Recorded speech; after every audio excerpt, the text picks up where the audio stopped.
सर्वांना श्री स्वामी समर्थ। तर आज सर्वांना शुभ गुरुवार। पहिले तर सर्व स्वामी भक्तांना तर आज गुरुवारची पूजा खूप छान झाली असेल सर्वांची अशी मी अपेक्षा करते। तर आज गेलो होतो आम्ही गुरुवारचं गजानन महाराजांच्या मंदिरात। अतिशय सुंदर असं हे मंदिर आहे आणि या मंदिराच्या चारही बाजूने हे जे तुम्हाला दिसतंय ना लिहिलेलं, तर हे पूर्ण दगडामध्ये कोरलेलं आहे। तर हे आपल्या गजानन महाराजांच्या पादुका आहेत।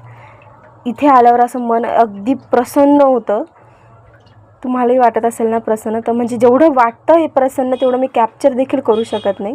तर इथल्या मंदिराच्या भिंतीवर हे असं लिहिलेलं आहे बघा, ओवी लिहिलेलं आहे। त्यातलीच एक ही ओवी मी वाचून दाखवते। खर्च करावा सांभाळून, उगे न करी उधळेपण, त्यात नसे सार काही जन सुखाची सोबती।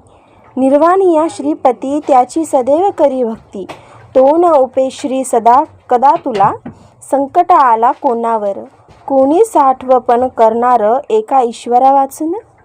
अशी सुंदर अशी ओवी आहे ही तिथे लिहिलेली आणि तिथे नक्षीकाम देखील केलेलं आहे। पूर्ण मंदिराच्या वरच्या बाजूला पूर्ण गजानन महाराजांनी जेवढा लीला केल्या आहेत तेवढं त्यांनी हाताने रोखीव नक्षीकाम असं त्या भिंतींवर केलं आहे। इकडे झाडे देखील खूप आहेत।